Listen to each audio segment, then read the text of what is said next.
poderíamos falar de vários drones sendo aplicados para pulverização.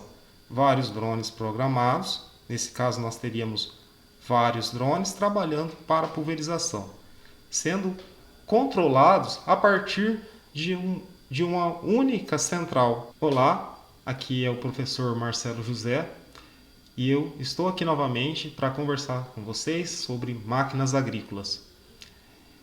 E aqui nessa nossa websérie eu trago principalmente artigos de pesquisa relevantes que tratam sobre máquinas agrícolas.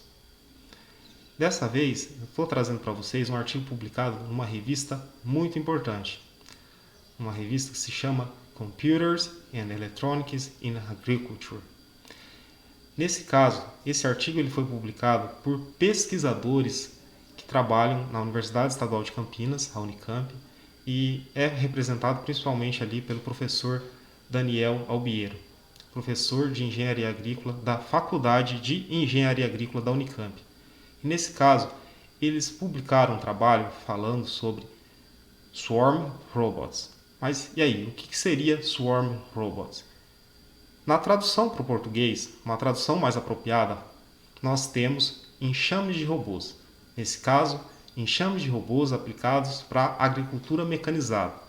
E eles fizeram uma revisão sobre os principais trabalhos de pesquisa, trazendo os principais desafios para a aplicação desses enxames de robôs aplicados na agricultura mecanizada.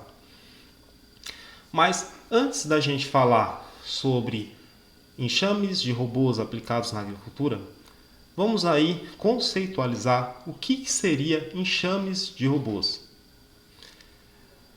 Um exemplo que nós temos e que viralizou recentemente na internet, nós vimos na passagem de ano de 2023 e 2024, nós vimos as imagens e os vídeos lá em Balneário Camboriú, em Santa Catarina, nós vimos um show com vários drones. Naquele caso, nós tínhamos um enxame de robôs, um enxame de drones. E os drones foram programados para formar figuras perfeitas que podiam ser vistas pelos espectadores que estavam lá e também foram filmados, e aqui depois, a gente pode visualizar isso na internet, ver os vídeos desses drones trabalhando de uma forma organizada, de uma forma em que eles foram então programados para fazer essas figuras geométricas. Mas na agricultura, como que isso poderia ser aplicado? Teríamos aplicações de forma semelhante. Teríamos enxames. Enxames, essa palavra significa que então nós vamos ter vários robôs trabalhando. E até mesmo utilizando essa analogia com os drones, nós poderíamos falar de vários drones sendo aplicados para pulverização. Vários drones programados, nesse caso nós teríamos vários drones trabalhando para pulverização, sendo controlados a partir de uma única central, de um único operador. Então, a partir de um único operador, de uma única central, nós teríamos a programação então de vários drones para, por exemplo, fazer a aplicação de uma pulverização. Mas esse exemplo pode ser aplicado para outros tipos de robôs, para outros tipos de veículos autônomos. Nós temos agora já em desenvolvimento, desenvolvimento e aplicação, e já em fase até de testes em campo, um robô de semeadura desenvolvido, por exemplo, pela Fendt. Esse robô, o Saver da Fendt, ele é um robô, mas que nesse caso a ideia também é trabalhar nessa perspectiva de enxames de robôs. Até porque, se a gente for analisar, um único robô desse fazendo a semeadura de uma única linha, talvez nós não teríamos uma boa capacidade operacional, uma boa capacidade de hectares por hora na aplicação desse robô. Mas como nessa perspectiva de trabalho de vários robôs, nós então poderíamos ganhar em capacidade operacional. Mas e aí? Quais são as vantagens ou por que nós temos essa perspectiva, essa ideia de desenvolvimento de uma operação com enxames de robôs, com vários robôs trabalhando? Basicamente, a ideia de termos vários robôs trabalhando, ela acontece por quê? Porque, primeiramente, nós reduzimos o peso das máquinas. Vamos imaginar, vamos voltar naquele exemplo de um pequeno robô para semeadura. Nesse caso, um pequeno robô para semeadura não vai trazer tanta compactação para o solo, porque nós temos um robô autônomo. Nós saímos daquela visão onde nós precisamos, por exemplo, para a semeadura, de uma máquina semeadora e de um trator, e isso compactado em um robô autônomo, além de reduzir peso, reduzir então uma possibilidade de tendência de compactação do solo, também pode reduzir o consumo energético, principalmente quando a gente olha num aspecto geral. É claro que um robô menor consome menos energia, mas talvez, se nós ampliarmos, a quantidade de robôs, mesmo ampliando essa quantidade de robôs em aplicação e operação do solo, pode ser que nós tenhamos uma redução no consumo energético. E ainda falando sobre energia, muitas das vezes, a maioria desses veículos autônomos utiliza bateria. Ou seja, é um sistema elétrico. E, de forma geral, nós temos uma aplicação mais facilitada para o uso de energias renováveis para a geração de eletricidade, que vão fornecer energia para essas baterias.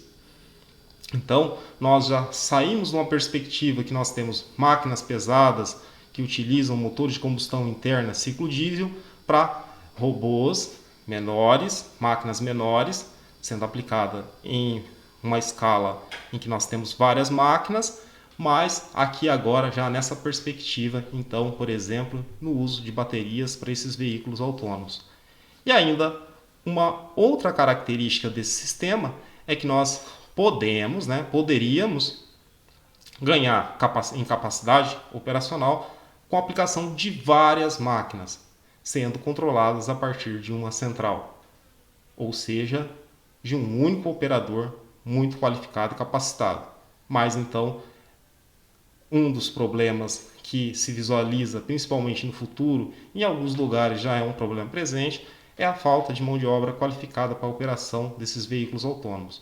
Então, nesse caso, podemos pensar que nós teríamos um único operador fazendo esse controle dessa operação a partir de uma central, por exemplo, ou a programação desses equipamentos para fazer então essa operação de vários equipamentos.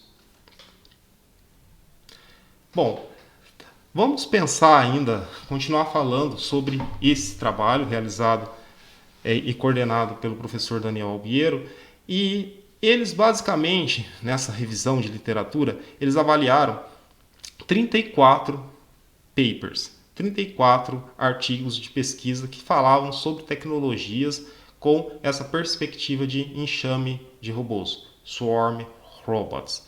Então, a partir da avaliação desses 34 trabalhos, a análise do desenvolvimento da tecnologia foi avaliado a partir de 7 parâmetros. E esses 7 parâmetros eram quais? O primeiro, e talvez o mais importante, é o índice TRL. TRL significa Technology Readiness Level. Basicamente, uma tradução para o português significa que Technology Readiness Level é a maturidade do desenvolvimento da tecnologia. Então, esse índice, eu vou detalhar um pouco sobre esse índice, nós temos esse índice numa escala, por exemplo, de 1 a 9. Nessa escala de 1 a 9, mas quando a tecnologia está no seu nível mais básico de pesquisa, por exemplo, se encaixa numa escala de 1. Mas quando essa tecnologia já está amplamente aplicada no mercado, essa escala ela sobe. Sobe até quanto? Sobe até esse nível 9. E nesse meio, nós temos para a escala, então, uma escala mais considera o desenvolvimento de uma pesquisa, ou depois o desenvolvimento com experimentos pilotos, com protótipos aplicados em campo, e depois uma aplicação já numa escala industrial, que nós temos então essa tecnologia já sendo de fato aplicada em campo. Então, o índice TRL foi um dos parâmetros utilizados na avaliação dessas 34 tecnologias apresentadas nesses trabalhos de pesquisa. Um outro parâmetro utilizado por esses pesquisadores nessa revisão de literatura foi a configurabilidade. Mas o que seria essa configurabilidade ou configurability? Basicamente, é quão fácil nós podemos fazer a programação desses equipamentos autônomos para trabalhar em campo. E nesse caso, nós temos um índice avaliado de 1 a 3. Um outro índice também avaliado foi a adaptabilidade. Ou seja, esses veículos autônomos, eles têm uma capacidade de adaptação em relação a diferentes cenários. Um outro índice foi o dependability, ou seja, a confiabilidade em relação à tecnologia. E isso está muito relacionado à condição de erros. Pode ser que uma tecnologia que esteja sendo aplicada em campo, ela apresente menos erros ou mais erros. Se ela apresenta muitos erros, ela vai ter uma nota menor nesse parâmetro relacionado à confiabilidade ou dependability. Um outro parâmetro analisado foi relacionado à capacidade de movimento dessas máquinas, desses veículos autônomos em campo. Ainda um outro parâmetro analisado foi a percepção, perception ability. E o que seria essa percepção, esse parâmetro relacionado à percepção? Vamos dar um exemplo. Imaginemos que o drone ele foi programado para fazer um sobrevoo sobre uma área agrícola, mas durante o sobrevoo um pássaro vem a colidir, ou então um pássaro, por exemplo, uma ave de rapina, tente fazer um ataque no drone. Pode ser, é uma condição, aqui estou falando um exemplo. Mas e aí, qual que é a percepção desse equipamento sobre esse obstáculo? Ou então, vamos imaginar um obstáculo. Qual é a percepção, por exemplo, de um equipamento em relação a obstáculos? Então, essa é a capacidade de percepção. Um outro índice está relacionado à decisão, Decision Autonomy. Ainda falando sobre essa percepção, imaginemos que o equipamento, de fato, ele identifique um obstáculo, identifique uma situação adversa, mas e aí, a partir dessa situação adversa que não estava programada no seu trabalho, qual vai ser a sua atitude? Então vamos imaginar aqui um outro exemplo. Vamos pensar que um veículo terrestre autônomo esteja trabalhando no solo, e o solo agrícola nós sabemos que é um ambiente não estruturado. Vamos imaginar que esse veículo encontre o seu rodado entre em um buraco de tatu, não sei. Pode ser uma situação. E aí, qual é a decisão? Qual é a capacidade desse equipamento ter uma solução suficiente para que ele continue de fato realizando o trabalho e não tenha uma abortagem no seu trabalho? Então, esses foram os principais parâmetros utilizados na avaliação desse trabalho. E aqui agora eu também mostro para vocês um pouco dos trabalhos que foram de fato pesquisados para fazer essa revisão de literatura. Então, os autores, o Daniel e a sua equipe, o professor Daniel Albiero e a sua equipe, analisaram 34 artigos de pesquisas que, nesses artigos de pesquisa, tinham como objeto de pesquisa robôs trabalhando nessa forma de enxame. E dentro desses 34 trabalhos, a gente observa diferentes tecnologias relacionadas, por exemplo, a drones, a veículos terrestres, a microtratores, também a colhedoras. Então, são diferentes tecnologias que estão sendo desenvolvidas nos últimos anos. A gente pode visualizar que esses artigos, esses trabalhos de pesquisa são recentes, são trabalhos que estão aí recentes, e daqui a pouco nós vamos enxergar isso no campo, com certeza, até porque nós visualizamos, através, por exemplo, do índice TRL, que demonstra então essa maturidade da tecnologia, que boa parte dessas tecnologias tem um índice relativamente bom, porque nós vemos que quanto mais alta, esse índice TRL, que pode alcançar então até 9 pontos, algumas tecnologias já têm índice 7 dessas novas tecnologias aí que estão surgindo no mercado, ou que estão sendo, melhor dizendo, estão sendo pesquisadas para que de fato venham a ser aplicadas no mercado. Mas já tem um índice muito bom. Nos demais índices, configuração, adaptação, confiabilidade, movimento, percepção e capacidade de decisão, esses índices variam numa escala de 1 a 3. E, de certa forma, a gente também observa que, dentre esses parâmetros, talvez a maior dificuldade seja a configuração, ou seja, a programação ainda desses equipamentos, porque nessa escala, então, nessa pontuação, digamos que a pontuação máxima que poderia alcançar desses 34 trabalhos seria 102 pontos, nessa escala de 1 a 3. Então, nós vemos que a menor nota ficou relacionada à configuração, ou seja, a programação desses equipamentos. Então, é uma dificuldade que nós visualizamos através desse trabalho apresentado pelo professor Daniel.